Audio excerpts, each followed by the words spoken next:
Hello there, Star Wars fans. My name is Jonathan, and you're watching Clone with a Wand broadcast. In this video, I'll be talking about the first episode of the very latest Star Wars show, Star Wars Visions. Visions is the second Star Wars show to be labeled an anime, meaning it's animated in a Japanese style. And in this case, it's not just the style that makes it an anime, it's the fact that every episode was animated by Japanese animation studios. So, it's actually the first Star Wars anime to be an anime, from a certain point of view.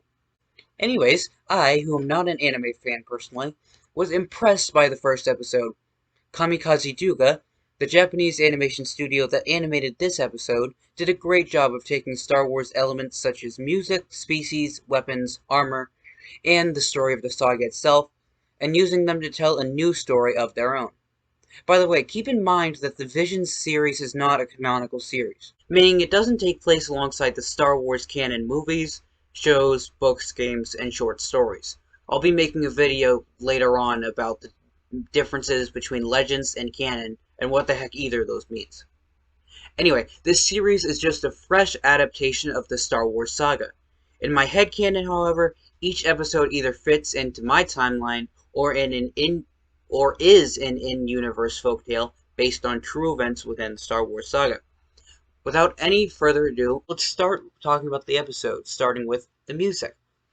The music in the episode, which I have not been able to find on the internet, seemed to be a new riff on Duel of the Fates, the music from the pivotal Maul vs. Qui-Gon and Obi-Wan's duel in The Phantom Menace, as well as a new theme for the Sith character that reminded me of Enfys Nest's theme from the Solo movie.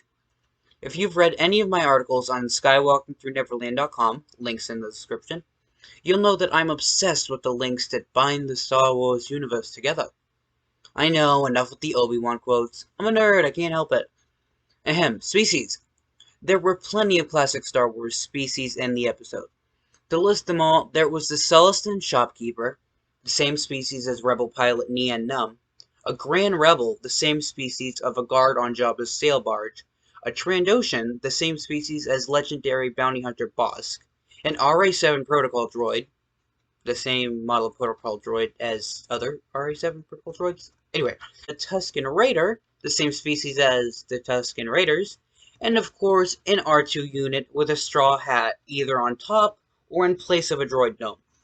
You can't make it more Star Warsy than that without space combat. But something tells me there's probably some space combat in some episode of Visions, I just haven't seen it yet. Now, how about some scene parallels? The village itself reminded me of the town that the Mandalorian and Ahsoka retake in The Mandalorian. And the battle on the logs was a nod to Obi-Wan and Anakin's duel on the lava planet of Mustafar. That's all the parallels I noticed, but please comment below if you think I miss anything. Now let's talk Stormtroopers.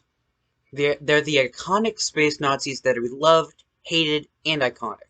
And Star Wars has starred variations of them from the very beginning. And Visions has just given us their take on the Empire and First Order's elite. Interestingly, this episode blended the lines between eras, giving us a Sith Lord that resembled an Inquisitor from Star Wars Rebels, and bandits dressed in Imperial armor from the era of the First Galactic Civil War, as well as bandits dressed in First Order Stormtrooper armor. Plus, they all came in a transport like the one seen in several Star Wars shows that also kinda looked like a giant mouse droid? You can't unsee it now, can you? The one point I'm confused on, was the Chief's father in the transport? If so, are we to presume he's dead, or in carbonite, or just asleep? The closed captioning for the shot of the man imprisoned in the transport said, "guard snoring." But that obviously can't be right. There would be no reason to zoom in on a sleeping guard right after hinting at the potential death of the Chief's father. So I guess my only question now is the Chief's dad dead, captured, or in carbonite? Tell me what you think below. The ending of the episode was definitely a reference to something, an old Japanese film, I think, but I can't remember for the life of me what it is. If you know what the shot of Ronin and R2, well, he's an unnamed droid, but I'll call him R2, and R2 going off into the distance on the path, if you know what Japanese movie that's from, please let me know, and you will be credited for this discovery. Finally, backtracking a little, remember how I said that the Sith Lord from this episode resembles an Inquisitor? I don't just mean her costume. Her umbrella saber, yes, I'm calling it an umbrella saber, because it's a saber that looks like an umbrella, It's cool. Anyway, her umbrella saber allowing her to fly down is a move straight out of the Seventh Sister's playbook from Star Wars Rebels. And that's it. That's everything I noticed about Episode 1 of Star Wars Visions. I hope you enjoyed my very first video, and if you want to see more about Visions, Marvel's What If, Lego, Harry Potter, and much, much more, please subscribe. Subscribe? That is a combination of subscribe and channel. Please subscribe to my Please subscribe to my channel for more content. May the Force be with you always.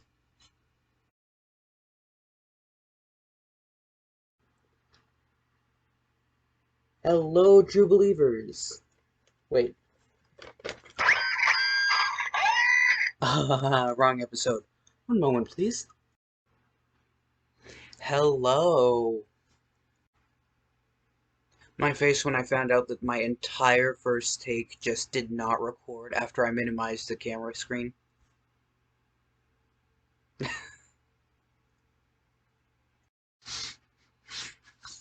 this recording? Are we recording now? Yay, okay, good. Anyways, I, who am not an anime fan, personally was impressed by the first episode. Let me re-say that. Okay, we're still recording. Okay, good. It's not a canonical series. This is the second Star Wars show to be labeled an anime. Now let's stalk some Stormtroopers. Always watching. No, seriously. Now let's talk Stormtroopers. The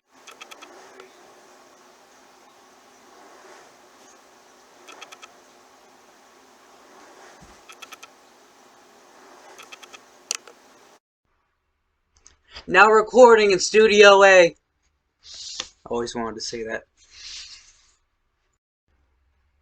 Anyways, I, who am not an anime fan personally, was impressed by the first episode. No, wait a minute, I went too far. Forward. Back, didn't I? Here we go again. Canon means, the movies and most of the shows.